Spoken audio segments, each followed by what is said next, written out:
Bien, señores, personalmente nos sentimos muy bien con la presencia del ingeniero Carlos Peña, ingeniero electromecánico, politólogo, comunicador y pastor.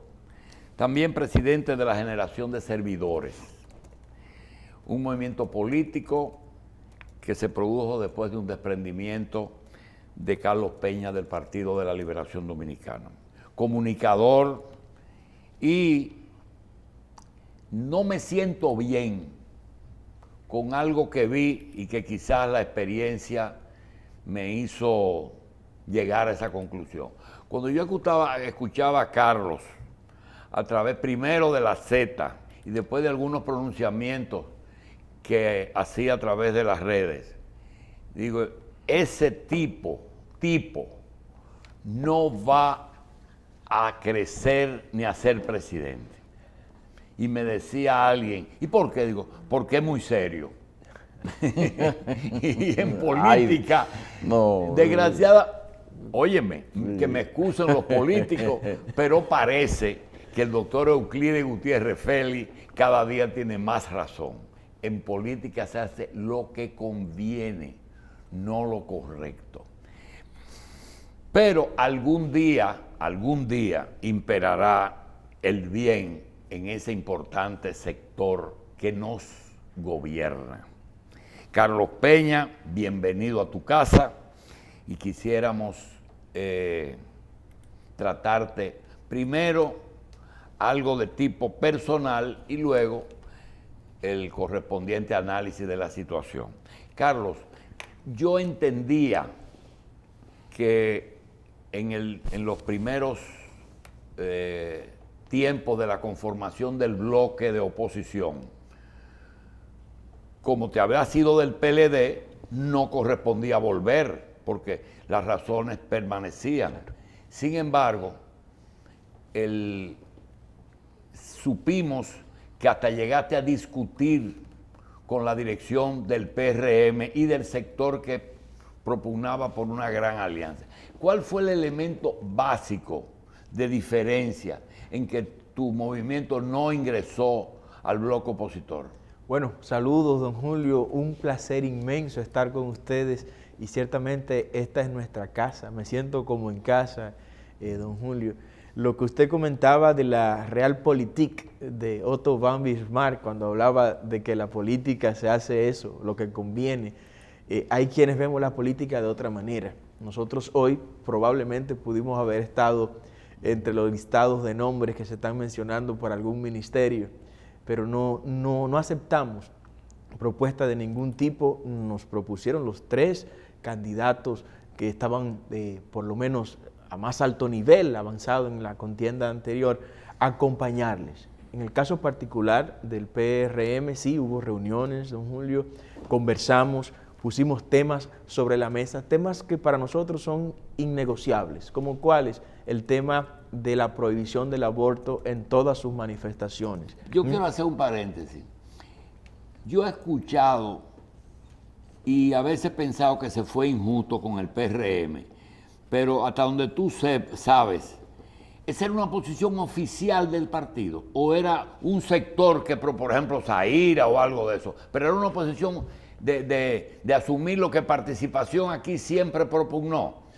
Sí, aborto, matrimonios de personas del mismo sexo, una derogación de la ley 168. Ellos tenían eso en su programa. Sí, es un tema ¿O era de boca? Es un tema programático, no está escrito para evitar mayores problemas, pero es una organización convencida, está convencida de esas posiciones de corte. ¿Y tú estás convencido de que ellos la habían asumido? De corte, sin lugar a dudas. Y lo que surgió en esta llamada que se filtró entre un pastor y el señor Furcal, que dicho sea de paso, será el ministro de Educación, vamos a ver qué él hará con la resolución, con la ordenanza departamental a la que nos hemos opuesto, que promueve. Fue una diferencia programática entonces. Sin lugar a dudas, sin lugar a dudas. Nosotros en política no estamos buscando posiciones, no estamos buscando cargos, pero no pudimos ponernos de acuerdo en ese tema y decidimos caminar caminos diferentes. Convertir el programa en unas entrevistas, sino en un conversatorio. Yo te quiero confesar, y lo dije ayer por primera vez, que nunca tuve la idea de que, a pesar de que yo creo, y dije ayer que lo repetiría, que este fue un buen gobierno dentro de lo posible, de que remó contra la corriente, de que fue un buen candidato que no tuvo más salida el presidente frente a una situación. Puede haber mucha opinión en contra, pero nunca pensé, Carlos, que en el pueblo había un rechazo tan profundo a ese partido, casi a un nivel de que no les importaba si la oposición era buena o mala, lo importante era salir del PLD. ¿Tú tuviste esa percepción? Sin lugar a dudas, don Julio. Mire, aquí lo que hubo fue que comenzó a llover. ¿Cuándo tuviste eso? No, lo vimos. ¿2006, 2008, 2012? No, lo vimos desde el 2016. Por eso en el 18... Es decir, cuando la otra reelección. Sí, exacto. Ahí vimos todo, vimos cambios de señales que me preocupaban mucho. Le voy a confesar algo aquí que no lo he dicho públicamente. En una ocasión le dije al presidente Medina en su despacho, en el Palacio, dije, presidente, mire, de la misma manera que estoy convencido de que Punta Catalina es un buen proyecto para fines energéticos y para poder reducir el precio de la energía eléctrica, amén del daño que pueda hacer en materia... Sí, lo que él decía, que haya luz y a buen precio. Exacto, y lo apoyamos en ese sentido, pero de repente cambiaron las señales. Cuando dijo que había posibilidad de que Punta Catalina sea vendida, fui y le dije, mire, de la misma manera que le ha apoyado en ese proyecto, de esa misma manera le voy... ¿Tú crees que si es vendida a generadores no se va a conseguir el precio? Oh, pero para nada, don Julio, porque cuando el generador obtiene la manera de tener beneficios mayores, esos beneficios no se le transfieren al pueblo dominicano, y ahí está el ejemplo. ¿Y los organismos reguladores? No, eso no funciona. Eso no funciona. En nuestro programa de gobierno, cuando le hablábamos a la gente en materia energética, nosotros estábamos planteando, por ejemplo, eliminar el organismo coordinador del sector eléctrico,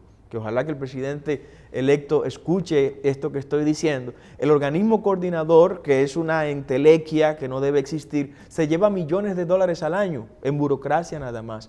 Eliminar 9 consejos, don Julio.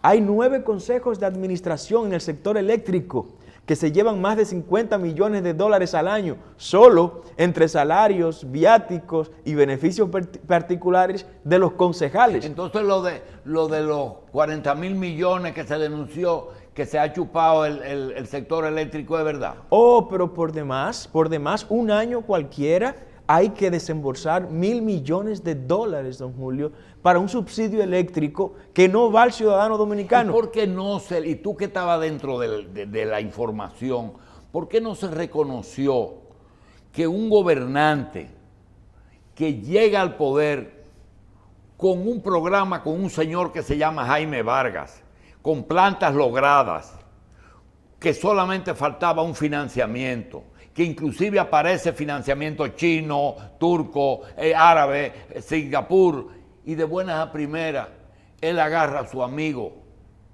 y le dice, eso no va, y se pasa 8 años sin poner un kilo de más, y comprando esa luz a como les da la gana, solamente cuando tenían 800,000 dólares atrasados es que ellos entonces hacían el apagón financiero. Sí. Y ustedes vieron eso y no les reconocieron a Danilo Medina y lo focalizaron en que se robó 500 millones de Odebrecht. No, el tema de Punta Catalina, y antes de hablarle de este tema, tengo que responsabilizar a Juan Temístocles Montaz. Ese proyecto del que usted habla, que es Sichuan Machinery and Equipment Sí. y Emiratos Árabes, que eran 1.200 megavatios, mucho más barato que lo que salió. Además de 200 que había que hacer cada año. Que es lo que se conoce como la demanda vegetativa. Sí. Cada año que transcurre, don Julio, el sector eléctrico dominicano, el pueblo dominicano más bien, demanda entre 150 y 200 megavatios más que el año anterior. Eso es un crecimiento vegetativo. Ahora, Juan Temístocles Montaz, en ese momento mano derecha de Leonel Fernández, se opuso a esas plantas y dijo que no, que era el sector privado que tenía que hacerlo. Lo mismo que hizo en el 1996 con Coyentrix, que era construir, en vez de traer a Coyentrix, que se le paga $4 millones esa pagada, era expandir el parque de generación de Itabo. No quiero ser descarnado, Carlos, si ofendo a alguien, y no es que hubo un acuerdo de no me haga las plantas porque nos va a ir mejor a los generadores y podemos resolver problemas de tipo político o económico no haciéndola, porque un país con 8 años que no se puso un tornillo. No, bueno, es que los generadores aquí gobiernan, los generadores aquí mandan porque le dan dinero a todos los partidos. ¿Y tú crees que esos generadores influyeron en el bloque de oposición ahora, que le tumbó al PLD del poder? Oh, pero sin lugar a dudas, uno de los partidos que fue aliado a ese bloque está dirigido por alguien que fue presidente de la Asociación Dominicana de la Industria Eléctrica Dominicana. Sí. O sea, no Morrison. Claro, no tenemos que ocultar Fue esto. creado para esos fines. Para esos fines. Los generadores tenían 2 candidatos, el alcalde, uno blanco y uno negro. Así es. Para cualquier problema social que O surgiera. sea, no espere el pueblo dominicano, lo digo con mucha responsabilidad, no espere ningún cambio en materia energética en lo que viene. Para nada. Aquí no habrá cambio en ese sentido. ¿Y le van a pasar la planta a esa gente? Mira, he escuchado de ese mismo, parte de ese gabinete económico. Porque la tierra es de ellos. Parte de ese gabinete económico, don Julio, que ya se perfila. Que fue anunciado. No, uno de ellos ya dijo que había que vender Punta Catalina. Y tengo la memoria grabada. Sí, pero yo pregunto, Carlos, y los pronunciamientos que esa gente han hecho en el curso de sus vidas, como por ejemplo un canciller que diga, hay que revisar la 168, otro que diga, hay que vender Punta Catalina, ya hoy hay que cobrarle esos recibos, o ellos tienen que seguir la línea de un presidente. No, yo estoy en la parada, en la curvita de la Paraguay, don Julio. La curvita de la Paraguay es el lugar donde nos sentamos a esperar para sorprender a los que nos quieren sorprender. Tenemos todas estas memorias, tenemos toda esa documentación y estamos esperando el más mínimo asomo, porque le voy a decir algo. El gobierno que entra viene con condiciones muy particulares, por lo cual ese waiver, esa venia de los 100 días, tienen que olvidarse de ello. Aquí no habrá tregua de 100 días. Aquí no se va a esperar. Bueno, yo comencé a contar del 5 de julio. Yo comencé a contar los 100 días del 5 de julio. Es decir, que lo que le queda en mi cuenta es 60. No, no le queda nada, don Julio. Es desde el primer día. Hay que analizar. Por ejemplo, en ese equipo económico que se designó ayer, bueno, hay alguien que se designó ahí, que estuvo en una empresa pública y que cuando estuvo en esa empresa pública fue la peor gestión que se hizo en esa empresa pública, a tal grado de que el déficit de esa empresa pública en la gestión en la que él estuvo se duplicó. Uno de los designados. Uno de los designados. Entonces, este tipo de temas se va a sacar en el momento que tenga que sacarse. ¿Y tu actitud cuál va a ser? ¿Observación, darle el chance o abrir fuego de una vez? No, fuego no, don Julio. Nosotros vamos a velar por los intereses de la nación. Y eso hay que empezarlo a hacer desde el 16 de agosto. ¿La posibilidad de que tú vuelvas a tu partido original existe? No, es que ese partido no existe, don Julio. No existe la posibilidad, no. Aquí vino Fernando Peña y dijo, Danilo perdió la presidencia, el partido y la inmunidad. ¿Tú crees que es así? Bueno, lo perdió los 3. Ahora habrá una cacería a lo interno del PLD. Eso es algo dialéctico. Es algo natural. Y está de orden el que un partido que llegue para eliminar contrarios lo haga, la cacería. Bueno, es que es parte de la pulga, don Julio. Tienen que pulgarse. Usted es un médico del más alto nivel. Los organismos se pulgan para sacar las cosas que no pertenecen a esos organismos. Hay algo que no se ha dicho mucho, no lo he escuchado a nadie más, pero uno conoce ese partido, cómo funciona y cómo opera, y todavía tiene mucha gente ahí dentro. Pues yo le voy a decir algo. De los temas que se están manejando ahí dentro, es que el candidato de ese partido hasta fue vendido en estas elecciones presidenciales. Hubo cosas que se estaban planificadas para hacer, según me informan dirigentes de muy alto nivel ahí dentro, que en la última semana no se hicieron. Y esto vino a raíz de un pronunciamiento que dijeron la semana antes el expresidente Leonel Fernández, de que no iba a apoyar en segunda vuelta. Esto activó las alarmas, y al activar las alarmas, pues sacaron la alfombra al candidato presidencial, y se está hablando, inclusive de acuerdo, don Julio, Se está hablando inclusive de acuerdos con el gobierno entrante que van matizados y caracterizados por tema de impunidad. ¿Y qué posibilidad hay, otra política ficción, de que en un momento dado, no te puedo decir cuándo, pero puede ser con la llamada de Pompeo, de que Danilo ya entregó los guantes, se vea que iba a perder? Bueno, yo creo que ese momento se activó. Sabiendo tú quién es Danilo, que Danilo no es ningún tonto, porque tú puedes decir, Balaguer y Juan Bosch y Peña sabían muchísimo, pero se murieron. Aquí lo que tenemos es Danilo y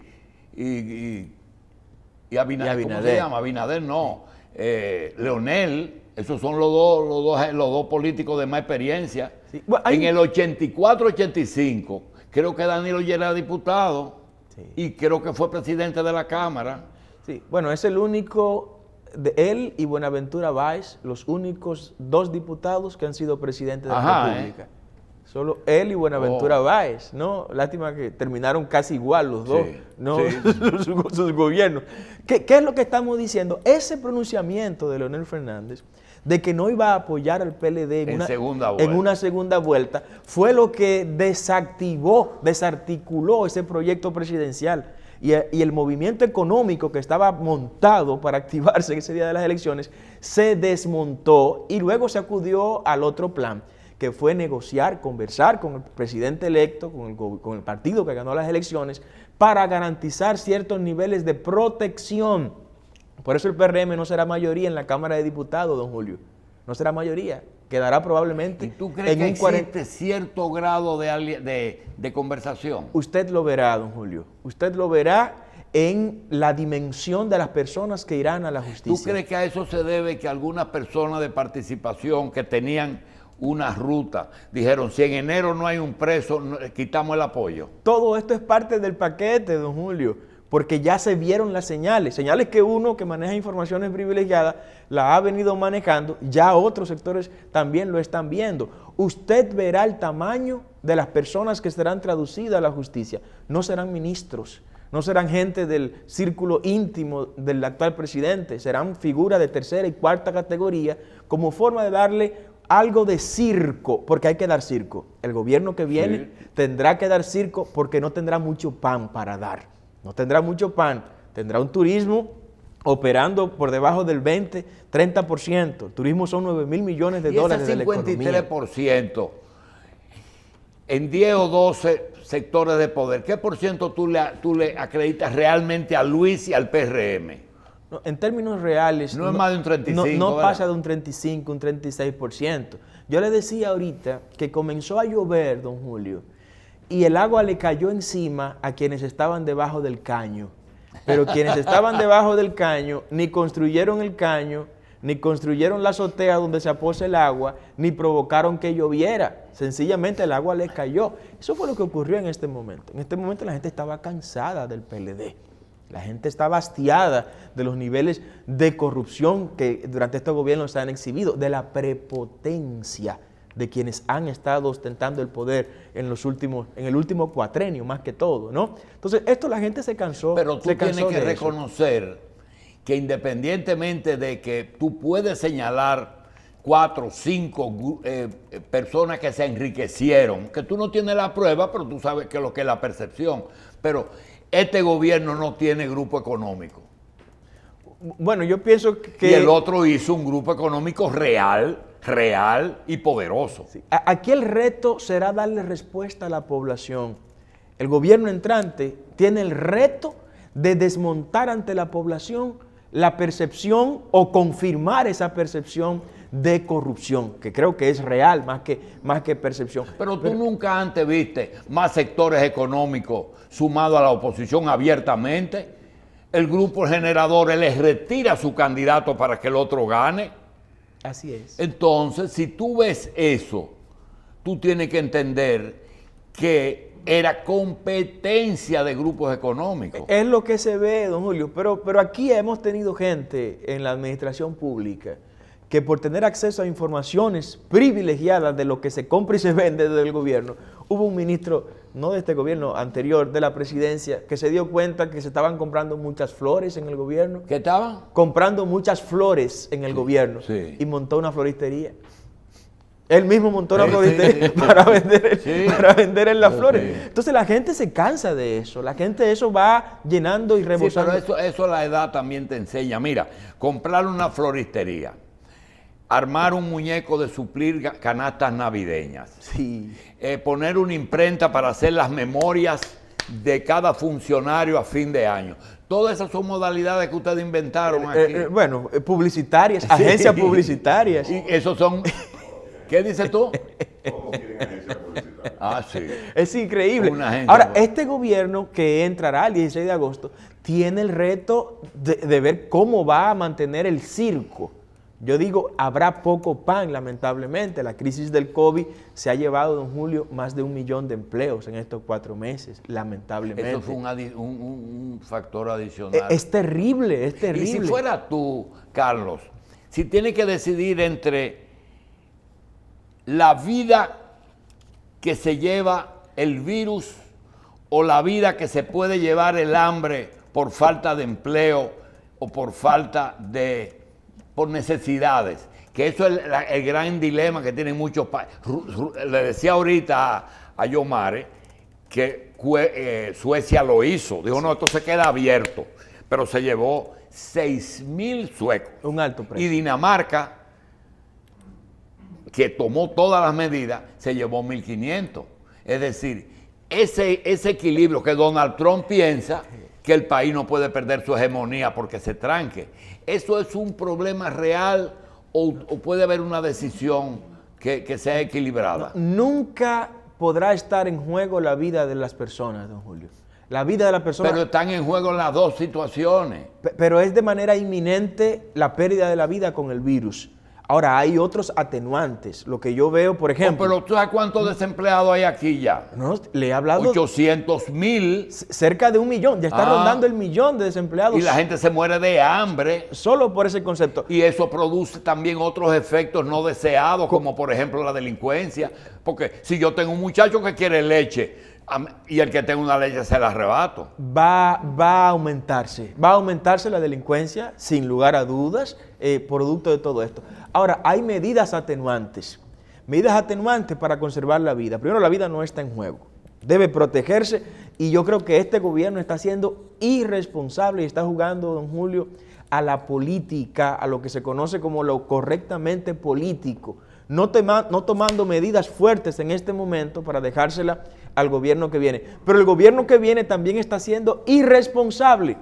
Porque todo ese show mediático que se ha estado haciendo de las comisiones que se están reuniendo, la primera comisión que debió estar en sesión permanente fue la de salud entrante con la de salud Seguro. saliente. ¿Y dónde están esa gente, don Julio? Sí, pero yo te voy a decir una cosa. Cuando te sentaste a meditar, me voy de este partido, porque esto no era lo que yo creía ni lo que yo quiero para mi país. Y formaste una organización. Ahora, vamos a volver para atrás.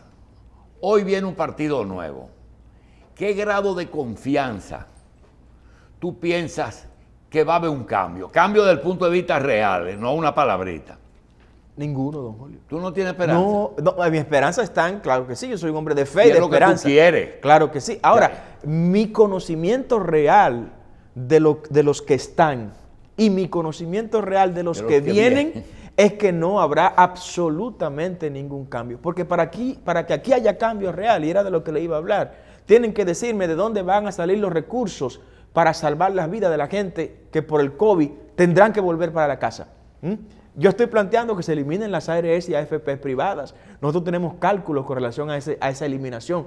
Se ahorra el pueblo $2.000 millones, don Julio. Pero es muy sencillo. Que me digan, voy a hacer más pruebas. ¿De dónde saca el dinero? Número 2, no voy a quitar los planes sociales, sino que voy a hacer el doble. ¿De dónde lo vas a buscar? Necesito esa Número información. 3, le voy a dar $500 a un raso. ¿Cuánto le vas a dar a un general? ¿Cuánto le va a dar a un médico? ¿Cuánto le va a dar a un maestro? Entonces, estamos haciendo ofertas que yo creo que no fueron pensadas. Bueno, es que el dinero, los fondos no los veo. No son limitados. No, son limitados, pero no veo los fondos de dónde los va a sacar para este tipo de cosas. Pero cuando uno le plantea cosas como la que he dicho, de eliminar las AFP y las ARS privadas, dice, no, espérame, eso no, yo no me puedo meter con esa gente. Y no de que no vamos a hacer endeudamiento tampoco. Esa gente probablemente también financiaron. Cuando yo le digo eliminar el déficit eléctrico, para eliminar el déficit eléctrico, don Julio, mire, con 2 medidas, el primer mes se desmontan casi 500 millones de Con dólares. la instalación existente. No hay que instalar un solo tornillo nuevo para eliminar el déficit. Con eso que está ahí. Con lo que está. ¿Cuáles son Mire, las 2 medidas? centralizar las importaciones de los combustibles. ¿Cómo? Centralizar las importaciones de los combustibles. Fuera del fuel oil, háblame de los otros. ¿Qué tienen que ver los otros combustibles? Fuel oil número 2, fuel oil número 6, gas natural. ¿Y qué por ciento es eso de los combustibles? No estamos hablando más del 50%, don Julio. Pero centralizar también el gas natural. Es decir, que la corporación es el 50% del resto de la bomba de gasolina y de todas esas cosas. Prácticamente, en términos, porque la generación eléctrica... Ok, una es centralizarlo y la otra... Con esa centralización nos ahorramos 200 millones de dólares, don Julio. ¿Mensuales? No, en el año. Al año. 200 millones de dólares. De dólares. Sí. O sea, de los 1.000 millones de déficit, solo diciendo a los generadores, mira, no me traigan más combustible, yo como gobierno te lo voy a traer y te lo voy a entregar. Y te lo voy a vender. Y esa variable, ni siquiera se lo vendo, se le voy a decir, tómalo. Y esa variable combustible, exclúyela de la ecuación de precios a la que tú me le pero cobras. eso te quita el impuesto. No, pero que el impuesto, cuando usted lo analiza en función de los beneficios que va a tener con el ahorro de los 200 millones de dólares. Quedan los 200. Sí, queda compensado. ¿Y el otro punto? La segunda medida es revisar lo que se llama el cargo por capacidad de generación. ¿Qué es eso? El cargo por capacidad es un monto fijo que los generadores cobran para refinanciar el préstamo que tomaron para construirse. Espérate, porque ahorita empiezan las llamadas. El cargo fijo que un generador dice, yo te pongo una planta, pero tú tienes que garantizarme un mínimo de tanto. Con eso yo pago mi préstamo. Esa fue aquella vez de la planta que cobraba sin prenderla. O Cogentrix. Muy bien. Ahora, ¿cómo se llama cuando tú tienes una empresa que te llaman y te dice, mira, me llegó un recibo de 80,000 pesos y yo no he prendido esa empresa? ¿Cómo se llama esa capacidad instalada de la empresa? Eso es cargo por potencia. Que no es lo mismo de lo que Es lo usted está mismo, hablando. es lo mismo, es lo mismo. Pero en otro nivel. Exacto, y responde a la misma lógica. ¿Cuál es la lógica? Usted tiene su empresa, la distribuidora le dice, don Julio, en su empresa usted tiene 1 megavatio instalado, eso es potencia.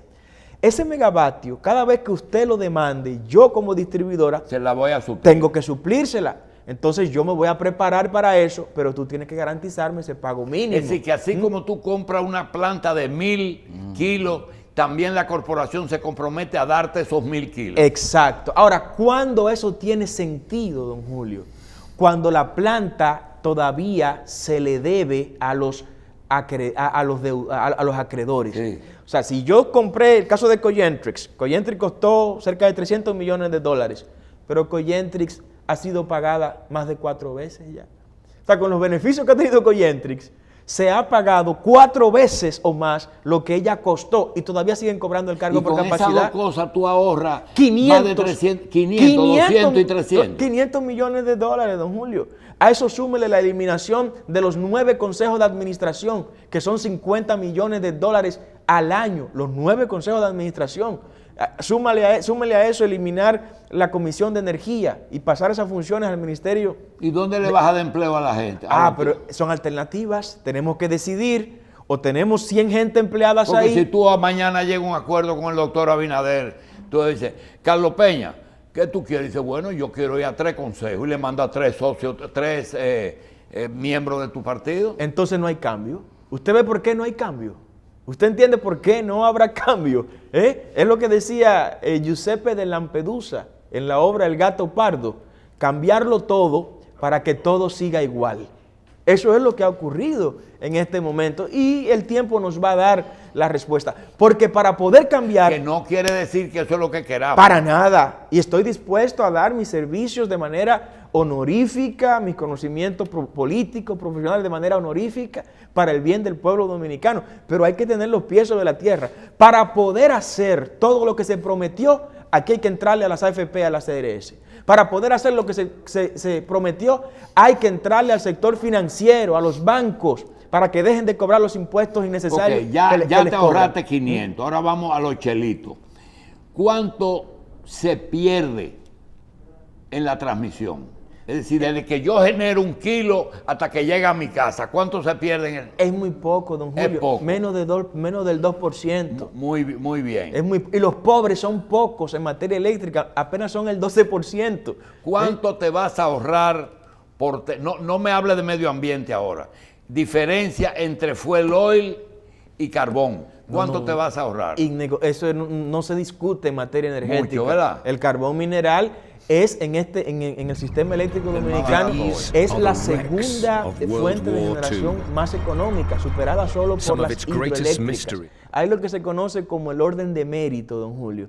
El orden de mérito consiste en que las generadoras más baratas son las que se ordenan a inyectar al sistema eléctrico nacional interconectado. Primero las hidroeléctricas, después el carbón mineral, después el gas natural, en tercer lugar. ¿Tú entiendes que si una persona tiene que ir con 23 pesos a comprar una libra de arroz de puntilla a un colmado, tiene también, o comprar una tarjeta prepagada para el teléfono, tiene que hacer lo mismo con la energía, y que no eres partidario de que el subsidio se vaya en otra cosa, no en energía? No, es que el subsidio tiene que ir al cliente directamente, don Julio. No, yo me refiero al cliente, Sí, el bono luz. Tiene que ser directo al cliente, no a las generadoras. Cuando se analice y se ellos están subsidiados. Los generadores. Las generadoras. Es que es a ellos que se le da el dinero, don Julio. ¿Eh? Es a los generadores que se le da el dinero del subsidio. ¿Quién controla la cantidad el contador de la generadora? ¿Dónde está? No, Cuando tú tienes un contador que dice, ¿cuánto tú me estás cobrando? Te estoy cobrando 20 millones de dólares este mes. Dice, mira tu contador. ¿Dónde está ese contador? Ese medidor se pone en lo que se llama como las barras de alta tensión. Las barras de alta tensión están en las salidas de los generadores de electricidad. De ellos. De los generadores. Pero quien lo lee es una comisión integrada por un miembro del organismo coordinador. Eso está bien cuidado. Yo tengo siempre mis reservas. Tengo mis dudas. Le digo porque me tocó muy joven dirigir esa área en la Corporación Dominicana de Empresas Eléctricas. Si el contrato dice que si me atraso, por la suma que me atrase, te pago intereses, ¿por qué ellos hacen los apagones financieros si tienen asegurado un interés? Y es un interés, don Julio, que ningún banco se lo da, ni dentro ni fuera del país. 12% de interés al año en dólares. Uno mensual. En dólares. Pero el dólar no está en ninguna parte al 12. O sea que es un gran negocio para los generadores que el Estado se les atrase, porque van a tener ganancias bien grandes en ese sentido. Ok, tengo 5 minutos, Carlos. Y primero que me prometa que tú vas a ser parte del día a día de por aquí, porque hay muchas cosas de energía, va a ser importantísimo. Pero hablemos de economía también, claro. Hablemos de salud. Bueno, vamos a hablar de todas esas cosas. De todos esos temas. Pero hoy yo quiero que me diga, ¿qué vas a hacer? No, trabajar. Desde ya estamos. ¿Pero en dónde viene la dirección? Estamos, don Julio, desde ya. No, lo que me pregunto es, ¿vas a cazar con una tal telescópica y una bala, o vas a tirar un cartuchazo? A todo le va a tirar. No, le voy a tirar, don Julio, a lo que sea necesario tirarle, si eso conviene a la población dominicana. Nuestro compromiso. Contamos primero con el Padre Celestial, con mi Dios eterno, que siempre me ha sostenido, don Julio. Y segundo, contamos con una pasión inconmensurable de servirle a nuestra nación. No vamos a estar del lado de lo malo. Todo el que desafine en este proceso, en el gobierno y en la oposición y en el sector privado también, nos tendrá de frente defendiendo los intereses de la nación. ¿Cómo qué país quieres ser tú? No tengo un modelo de país, yo sueño con el país de Duarte, ese es el país con el que yo sueño. Carlos, hay algo. ¿Cómo usted ve qué posibilidad de recomposición le ve usted al PLD en estas circunstancias y con miras a eventuales participaciones políticas futuras? No, mira, al PLD le conviene, Carlos, desintegrarse.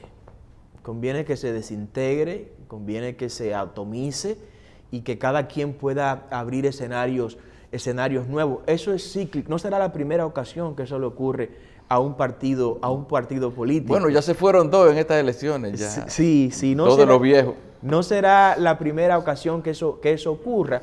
Y reencontrarse, no veo el camino para que el PLD se reencuentre con lo que don Juan enseñó en algún momento. El cáncer está muy profundizado, las células están lamentablemente de cabeza a pie muy dañadas, y quizás invertir en cambiar esas células no sea económicamente efectivo.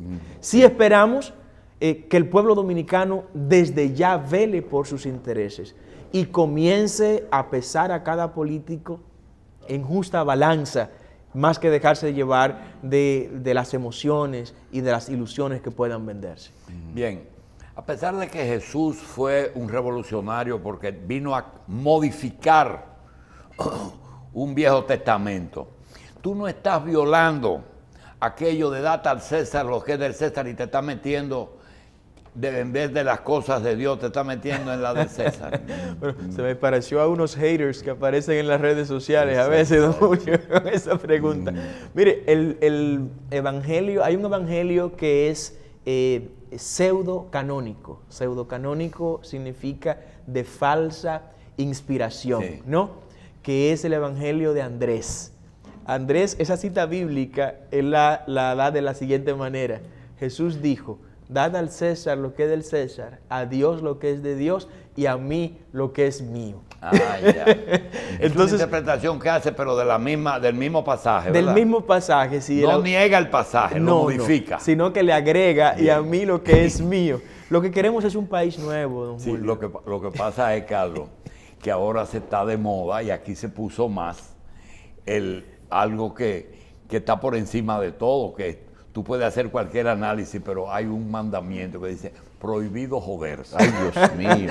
Carlos, gracias. Un abrazo, don Julio. Gracias. Siempre de ustedes. No, siempre, gracias. Carlos Peña, pastor, ingeniero electromecánico y presidente de Generación de Servidores.